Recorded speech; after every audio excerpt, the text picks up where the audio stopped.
Welcome to the deep dive. Okay, quick question for you. What's the very first thing you do when you wake up? Like, eyes open, what happens next? If your answer is something like reaching for your phone, checking notifications, well, the sources we've been looking at suggest you might actually be setting yourself up to, well, basically lose the day before it's even started. So today we're doing a deep dive into what some people call the billionaire morning routine. We're drawing on insights from, the actual habits of people like Elon Musk, Naval Ravikant, even Steve Jobs.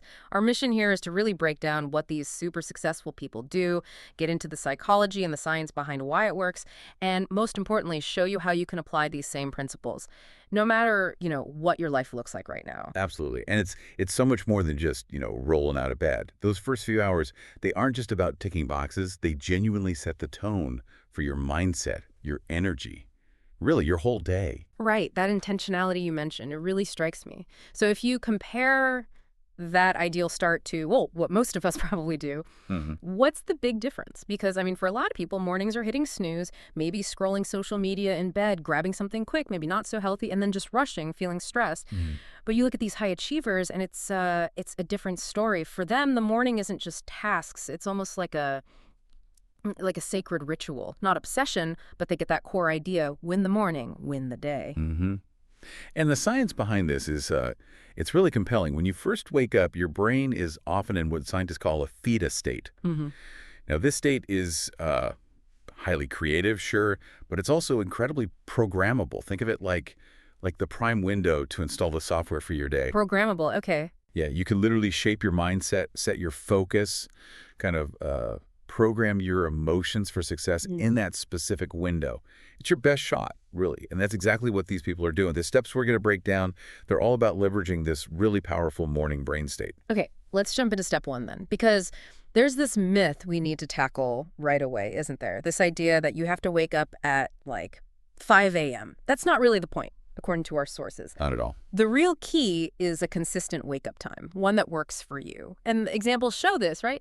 Elon Musk, apparently around 7 a.m. Yeah, Tim Cook, famously early, like 3:45 a.m. super early. And Richard Branson, 5:00 a.m. So it's all over the place. Exactly. The specific hour isn't the magic, it's the consistency. Your brain, it just lives rhythm. It performs way better when your sleep-wake cycle is stable.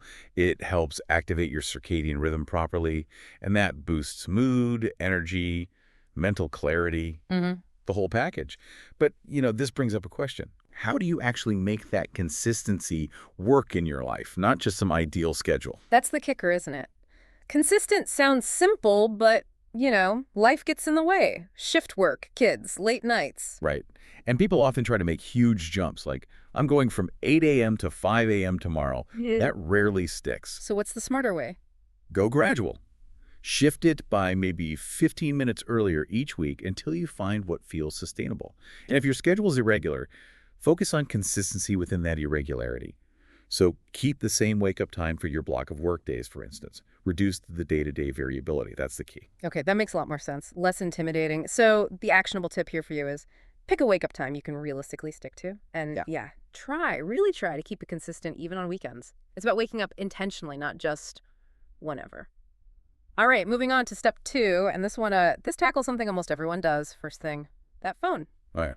The phone grab. You grab it, you scroll notifications, maybe email, social media. Yep. And boom, you get that little dopamine hit. Feels good for a second. Right. But what's actually happening is your brain immediately flips into reactive mode. Right. You're responding to other people's agendas, not setting your own. You've basically handed over the steering wheel. Exactly. And the contrast with what many successful people do is stark. Yeah, like Steve Jobs asking himself that big question: if today were my last day, would I be happy with what I'm about to do? Heavy stuff for first thing. Or Oprah, meditating for 20 minutes. Yeah. Jeff Bezos actively avoiding meetings first thing, and Naval Ravikant walking in silence or just breathing deeply. It's all about creating space. Creating space. Yeah, space to respond, not just instantly react. And the science here points to strengthening the prefrontal cortex. That's your brain's CEO, basically. Decision-making, impulse control. So that quiet time actually trains your brain to be more in charge. Pretty much. Instead of letting the world bombard it immediately, you're giving it a chance to sort of calibrate itself first. You build that mental muscle. Okay, I know the pull of the phone is strong. It's almost automatic. What's a tiny first step to break that cycle? put the phone physically out of reach, across the room. Ah, the physical barrier. Yeah. So you have to get up to turn off the alarm. Then the moment you do, consciously choose something else first. Even just like 3 deep breaths before you even think about touching the screen. Just 3 breaths. Okay. So, here's the takeaway for you. Try spending just your first 5 or 10 minutes with yourself. Deep breathing, maybe jotting down one thing you're grateful for, sitting in silence, light stretching, anything internal before the external flood. Even 5 minutes, seriously, it can make a huge difference. Okay, so mind is calm, you haven't grabbed the phone. What's the next logical step these folks take? Moving from that internal quiet to getting some direction. Right. And it turns out many billionaires are writers. Not necessarily publishing books, but writing for themselves. Journaling, writing down goals, planning their top, say, 1 to 3 priorities for the day. We found that example of Ray Dalio, the investor. He journals every morning specifically to organize his thoughts. He said, writing helps me clarify what I truly believe. Yeah, and that hits on the psychological power. Writing activates what's called metacognition. Thinking about thinking. Exactly. You're observing your own thoughts. It helps clear the mental fog, lets you see things more objectively, and boosts that intentional action we keep talking about. I mean, think about how powerful it is to actually structure your thoughts before the day pulls you everywhere. Why writing, though? Why not just think it through? Is there something specific about putting pen to paper or typing it out? Well, thoughts in your head can be kind of slippery, right? They circle around. Writing forces you to externalize them, give them structure. It makes it easier to spot patterns, challenge your own assumptions, and really commit to a direction. It's tangible. Okay, got it.